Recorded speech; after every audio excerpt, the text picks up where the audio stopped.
determined and very stubborn and women are like all of those, to really push the dietetic practice ahead.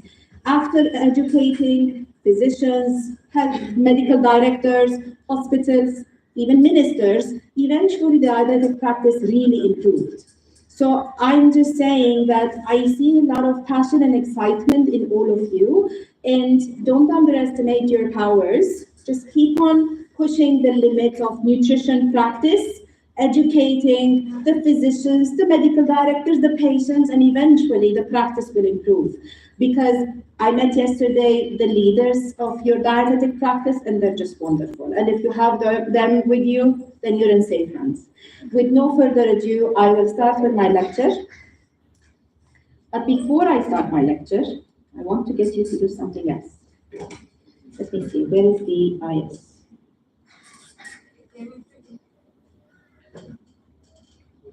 Is this connected? IS. So, I believe muscle is life. So before we start, yes. Before we start, I want you all to stand up. And we can exercise for 30 seconds. The sound is not on. Let me see. I want the sound to be on. I wish the team can help me with this.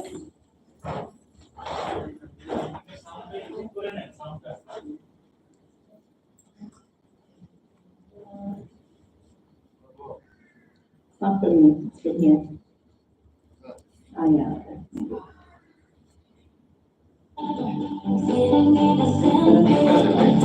Okay, so who wants to be forever young? That's what nutrition is about, right? You are putting a big challenge to all of them. Yes. A little bit of exercise with saris, I don't know how it goes. It will work. Don't underestimate women. Yes. Can you make it louder? Volume to বাড়িয়ে দেন. Are you ready? Let's do like the ladies.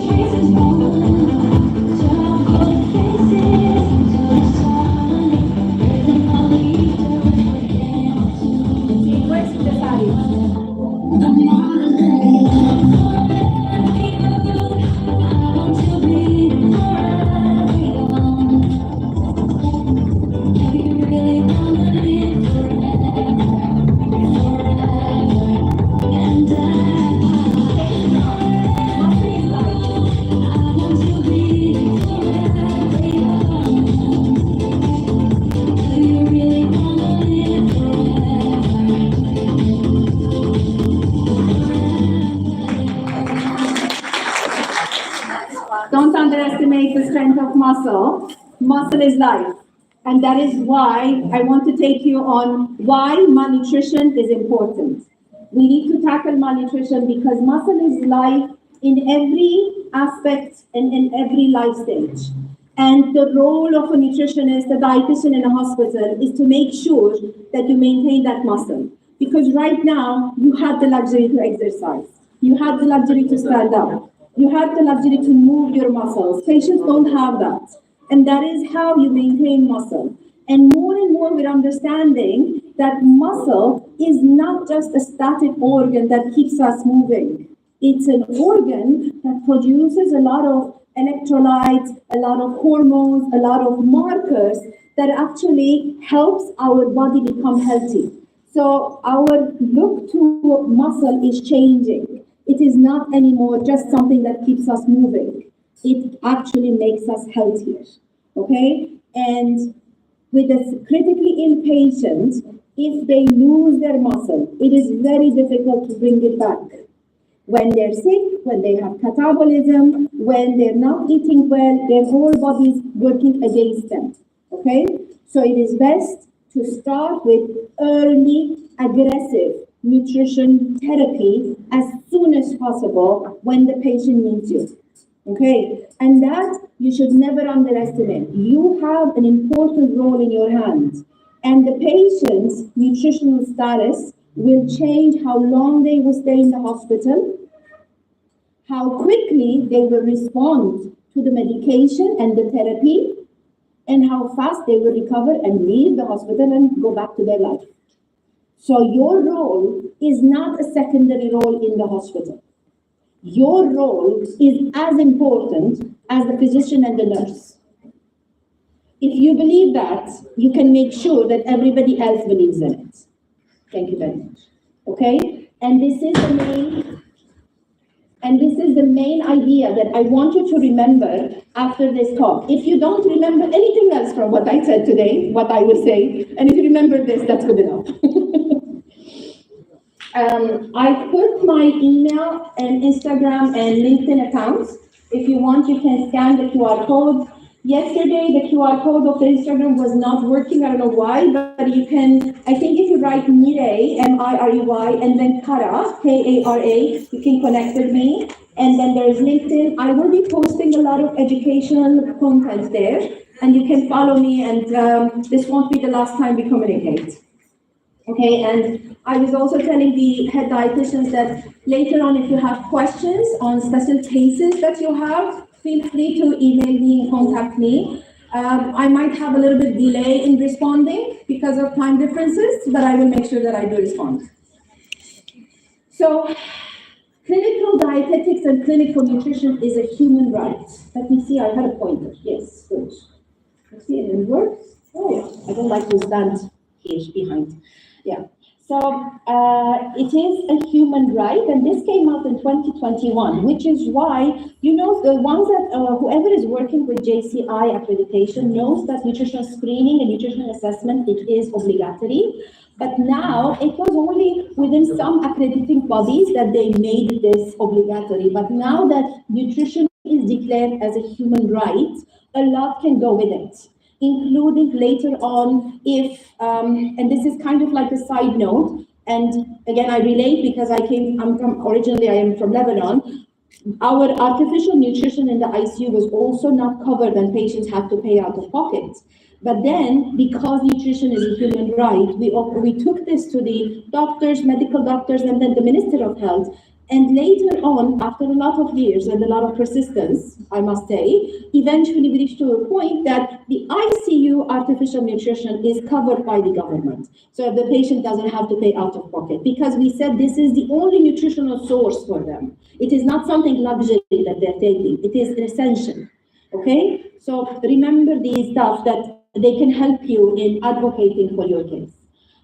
Nutritional care is a human right, and what does that human right mean? I have a pointer somewhere, sorry. It is the right to food and the right to health. Therefore, creating opportunities for the implementation of rules, policies, regulations, and programs is a must. And this is the nutrition human right. We have to make sure that everybody has access to healthy nutrition, whether they're in the hospital, whether they're in their homes, whether they're in their schools, in their jobs, they need to have access to healthy nutrition. And this is a huge project, right? Because there's so much to improve. Now, if a patient, now look at these numbers, when a patient goes to surgery, 2 out of 3 are malnourished worldwide. 2 out of 3, almost all, right? And when a patient goes to surgery and they are malnourished, they will respond to the surgery in a less efficient way. It will take them longer time to recover, and their wounds will not close so quickly. And we have a lot of complications, okay? So it is very important to make sure that physicians, surgeons understand that if the patient is prepared well for the surgery, meaning in the preparation, dietitian is in it, in that preparatory room, and helping the patient reach to good protein intake, good muscle mass, good BMI, then when they go to surgery, they recover and they benefit from the surgery faster. Only 1 in 5 hospitals worldwide have formal nutrition screening programs. 1 in 5 worldwide. This is very sad because nutrition screening came out in 2001, 23 years ago. Okay, 23 years we had the chance to make sure that nutrition screening becomes part in every hospital, and we haven't done that yet. Now, when I say we, not necessarily nutritionists, everyone in healthcare. Okay? And 3 out of 4 surgeons believe that perioperative nutrition delivery will reduce complications. So this is great. The education is there. Physicians believe that nutrition is there, important for surgery recovery, but the practices and the financial behind it and the nutritionist availability, the staffing ratios are the problems.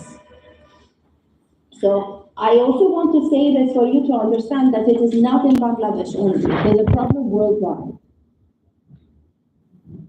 What does it mean to individualize nutritional care? Understand the patient's history, follow their clinical course, and utilize the most accurate data possible. The most accurate data possible is exactly what we're doing right now. You're updating your information so that you know how to help your patient reach their goal. Now, when we're thinking about assessing a patient, these are the things that we need to think about. Obviously, medical history. Here comes diet history, protein and energy intake. How much are they eating? Okay, so it's very important to do a 24-hour call, maybe 1 or 2, to understand what are they eating and understand are they meeting their needs. So you calculate their needs and you see from their 24-hour call what they're eating, you compare. And then if they are eating 50% of their needs, that is an indicator for you that there's a problem. Okay, always remember, if they're not meeting at least 50% of their needs from food, then something has to be done. Okay, that 50% is the number. And then anthropometric data. BMI is important, yes. But I also said this yesterday to your seniors, and I will ask you, and raise your hand and communicate with me. If you have 2 people, one is 100 kilos, one is 40 kilos, only we're looking at weight. We don't know anything about their muscle mass, okay? So we know their weight, which is one is 100 kilos, one is 40 kilos. They're both in the hospital. Which one do you think needs nutritional care as soon as possible? Wait, I didn't finish the question. And is there another question you need to ask before you actually know what's happening with this patient? One is 100 kilos, one is 40. What do you think is an important question to ask before we say who needs the dietitian more? One said 40 kilos, one said both. 100 kilos, you said more, okay. Now, they're both in the hospital, and in a hospital, you don't care about managing obesity, you care about maintaining muscle and preventing malnutrition, okay? Always remember this. Any other ideas before I say something? No, from the back?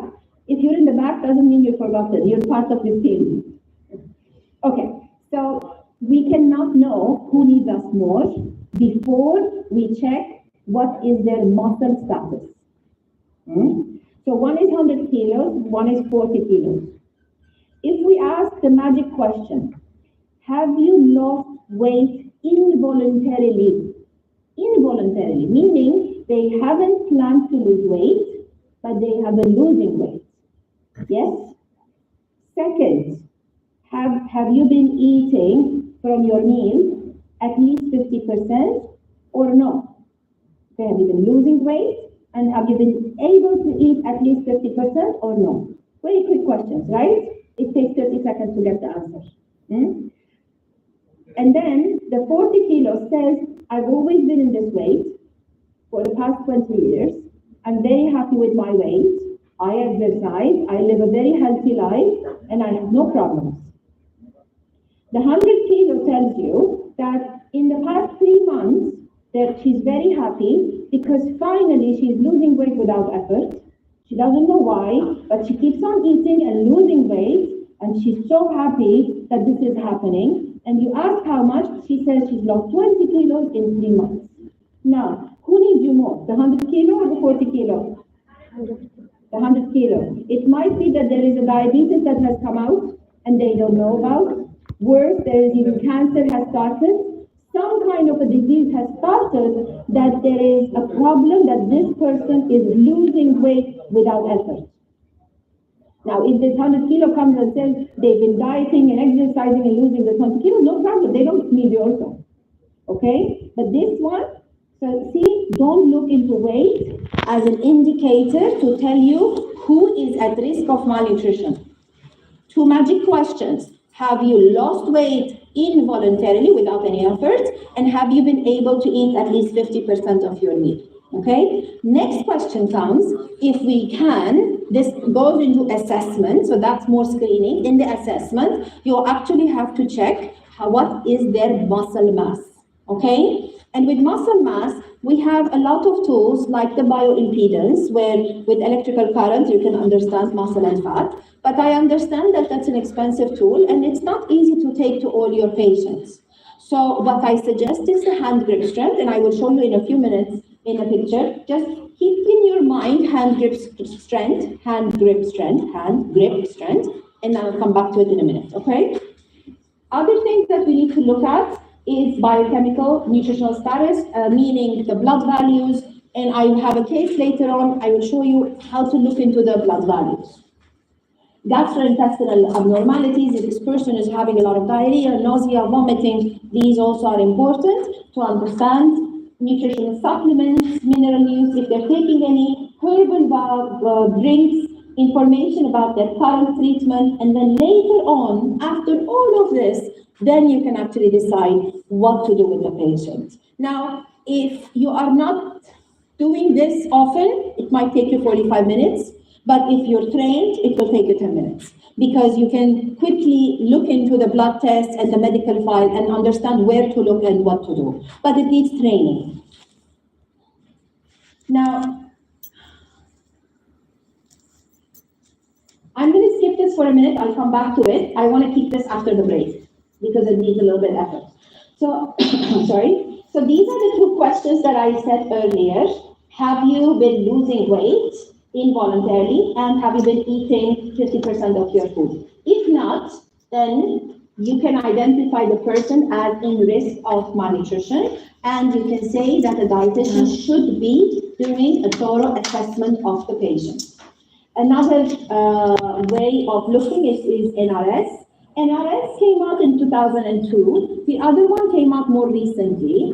NRS is really good. That's what I used to use during my clinical practice. But NRS looks into BMI and looks into the severity of the illness. These are a bit more complicated to understand. But this one is faster. Right? Anyone can ask these questions. And what you want to do with this is just to identify who needs dietetic assessment, who doesn't need dietetic assessment.